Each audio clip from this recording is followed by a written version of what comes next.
Labas rytas iš Pandžikirto. Šiandien važiuoju Dušanbe.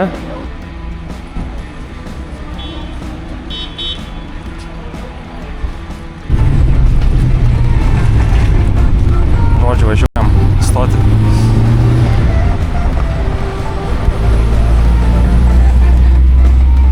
Žodžiu, viskas, jau esam stoti. Tai gal čia 18 taksistų šoko. Dušanbe.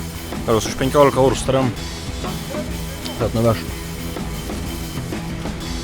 O dabar jie visi, gal čia ieško viso žmonių. Bėgioja paskui ir ieško, kas į Dušanbe važiuoja. Ir plešia vieni kitiem škių. Salam aleikum. Tom? Mel. Ama Sungay'da burada mavcum var. Oye, oye,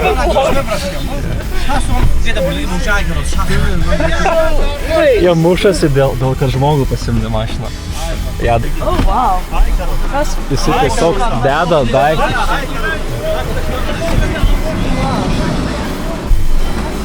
Ne.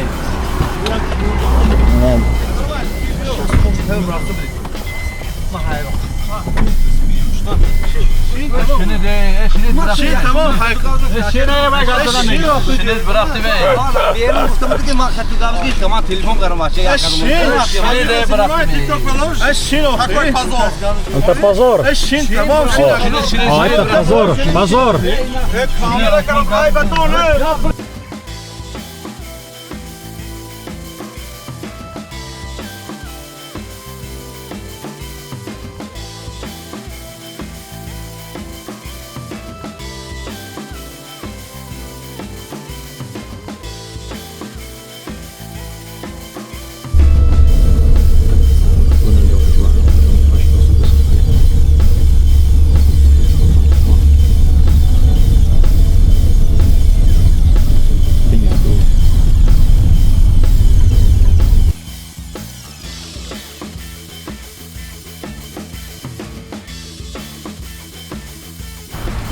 Sustojom, žodžiu, pakeliai nusimyšt. Jau nusileidom iš tų kalnų, aukščiausiam buvo taške. 2,5 kilometrų aukščiausias taškas buvo, bet jau greit Dušanbe bus. Gerai, viskas, jau esu Dušanbe. Jau hostelėje apsigyvenau. Tai biški dabar galiu pasakoti, kaip kas čia viskas vyksta. Vienas iš pagrindinių ir pačių gražiausių dalykų Tadžikistane yra Pamiro greitkelis. Pamiro greitkelis yra antras pats aukščiausias greitkelis visame pasaulyje, kuris pagrinde eina nuo Dušanbe iki pat Biškeko. Man aktualus yra miestas Oš. Tai yra nuo Dušanbe iki Kirgistano miesto Oš. Ir tam, kad šitą kelią įveikti, yra keletas būdų. Tai tu gali važiuoti dviračiu, yra daug labai dviratininkų ir hostelėje, kurie važiuos dviračiais. Gali važiuoti su mašina, gali važiuoti su motociklu, gali eiti pėsčiom, jeigu nori, gali tranzuoti. Daug variantų. Aš kaip nusprendžiau, kad kaip ir Almatoj, taip ir čia susipažinau su 3 žmonėmis. Su 3 žmonėmis, vėl iš interneto, iš forumo. Lygiai tokio pačio principo kaip ir Almatos. Tas visas judesys taip pat ir čia. Tiesiog susiradau kontaktų ir pavyko susiderinti, kad mes Liepos 25 dieną, tai yra už 2 dienų, 4 kartu su vairuotoju išvažiuosime šitą visą, galima sakyti, turą, kuris turėtų trukti apie 7-9 dienas, taip maždaug. Ir tų kitų 2 žmonių nemačiau, tik tą vieną amerikietę mačiau, su kuria mes ir Pandžikirto šiandien atvažiavome Dušanbe ir dviese, ir dar su kitais žmonėm vietiniais.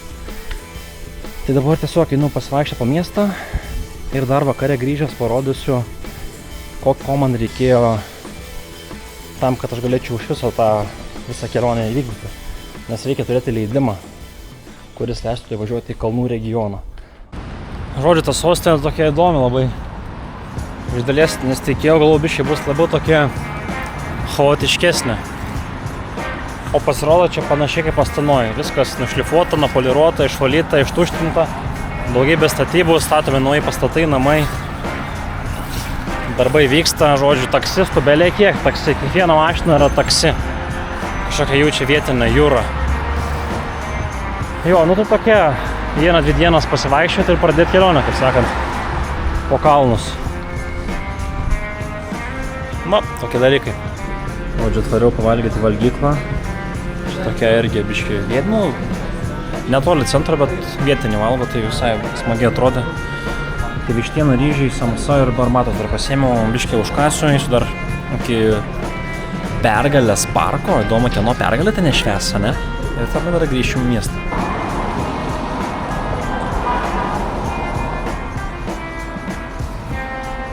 Žodžiu, jau tiko laukiu. Tokia nuobodoka ta sostinė. Veiklos ne per daugiausiai. Bet ko laiko turiu, galiu parodyti, ką man davė leidimas, kurį man davė, kad galėčiau į Kalnų regioną važiuoti. Tai čia yra mano vardas, pavardė, mano paso numeris, šalis. Yra vat štampas, kad aš važiavau į šalį Liepos 23. Liepos 23 išdavė ir iki rugpjūčio 2 galioja šito štampas į vat visų iš tus regionus Kalnų, kurie yra kartu, kai kurie iš šitų miestelių yra šalia Afganistano, kur ir bus kariniai punktai, kurios reikės duoti būtent šitus atspausdintus lapus, paso kopijas būtent tiems kareiviams.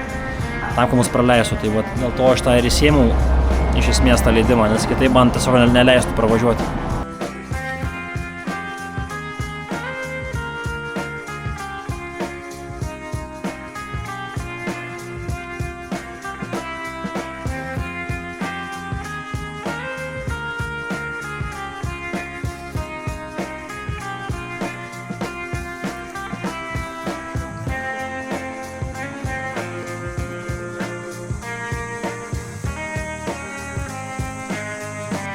Žodžiu, atvariau į parką, kuris vadinasi Pergalės parkas, Antro pasaulinio karo tematika.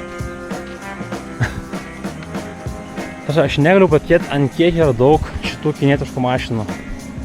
Build your dreams. Jeigu Uzbekistane buvo Chevroletai, tai čia yra šitie Build your dreamsai. 8% mašinų ir visus taksistai yra. Iki vieno.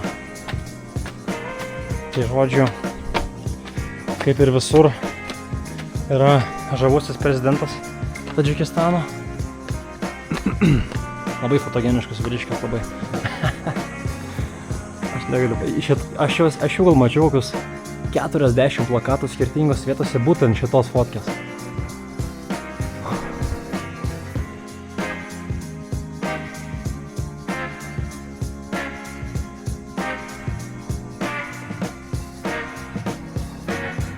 Nu va, šiek tiek iš čia matosi gal biškį labiau pastatai. Labai panašiai kaip iš tos piramidės, kur Astanoj buvo. Panašus vaizdas irgi daugiabučius. Koks milžiniškas šuo.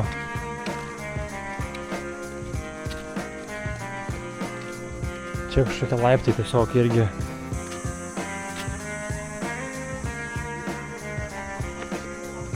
A kak? Hello? Sorry, what? English, Russian. Что? Са, what са? Са. Kas ta sa? Pažiūrėjau, kai ūsai pašita.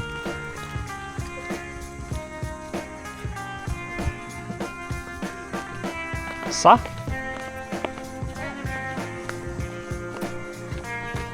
Ką čia aš noriu pasakyti, aš suprantu. Sa. Ir čia moteris darbuoja, žemė tvarko teritoriją nuo pikdžiulių ir sodina kažką.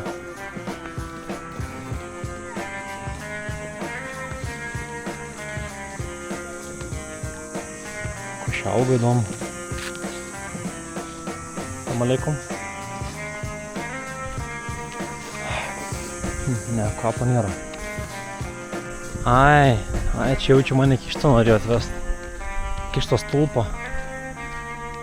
Tai sa yra stulpas matyti.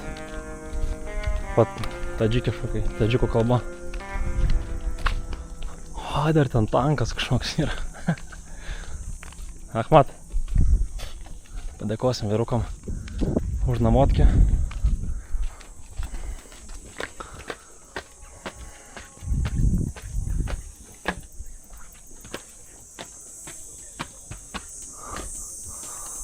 tankelis. Antro pasaulinio karo metai.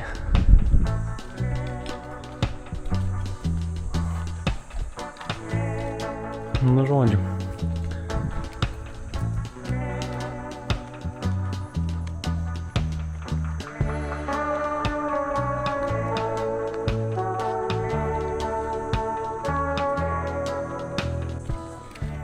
Čia žmonių labai daug.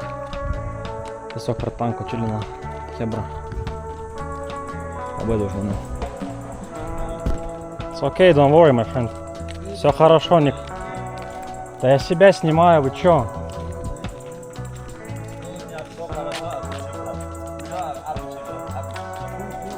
Успокойтесь. Сыроминки тут. Kaушai kažkokie. Atsirado čia, bet semkės idiotai. Dušai. Ne veltui per tankų ir semkės gliaudau.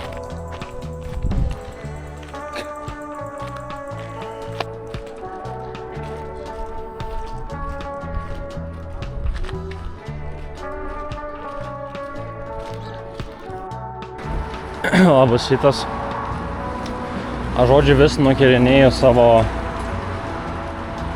kažkokią šiltesnį rūbą nusipirkimą, nes kažkaip nėra jau poreikia, bet dabar jau viskas. Dabar būtinai reikia paeiti turgų ir žūtbūt nusipirkti kažkokį tais kaip lengvą tokią striukytę, nu kažkas tokio maždaug plius minus. Nes man bus šakis, jeigu aš ten turėsiu. Tai žodžiu, šiandien tokia diena pasiruošimo, užsikrauti viską, visus pakrovėjus, šitos powerbankus, viską užsikrauti ir viskas. Nu, realiai čia sostinė tiesiog kimaras. Porą dienų pakimarint ir nuo rytojų pradėti tyrinėti tikrai Tadžikistaną.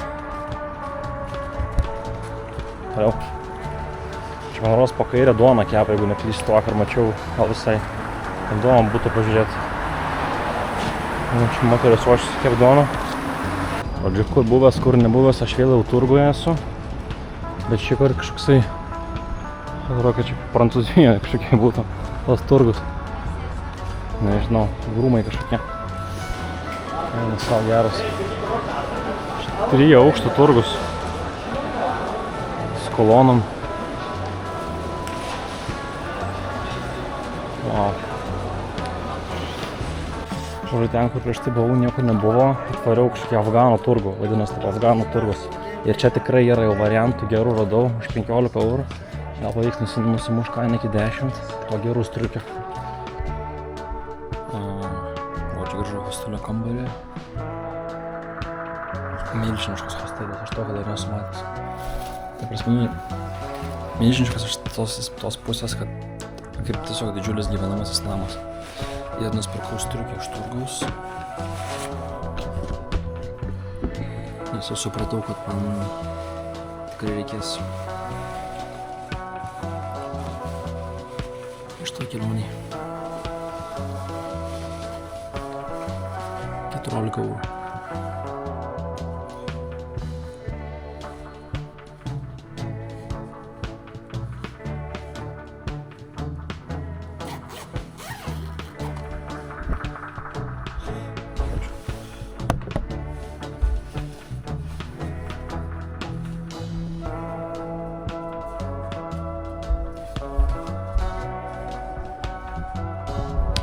Striukė iš esmės. Ir eina biškį aprodyti teritoriją aplink.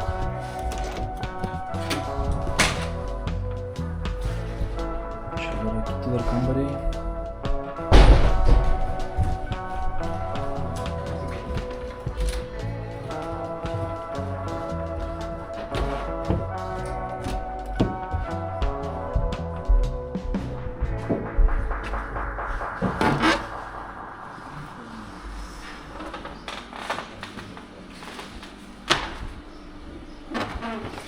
Bendra erdvė, ta prasme, čia belia kiek žmonių. Daug kas iš dviračiais tipo keliauja čia. Ta Pamiro greitkelį, motociklai visokie. Tiesiog kupriniam. Salam. Jo, tai žodžiu, belia kiek čia visokių, ta prasme, žmonių yra buvę per šitiek metų. O dar su tokiais ir keliauja. Visų regiais. Tai rodo, šitas vlogas toks gavosi nelabai geras, bet iš esmės toks ir buvo tikslas tiesiog čia susidaryti, pasidaryti visus daiktus. Pasidaryti visus dalykus sostiniai, susirinkti visus dokumentus, pasiruošti kelionai, tiesiog apsipirkti, viską užsikrauti ir susipažinti su žmonėmis. Tiesiog pradėti kelionę, tai susitiksim ten jau kelyje.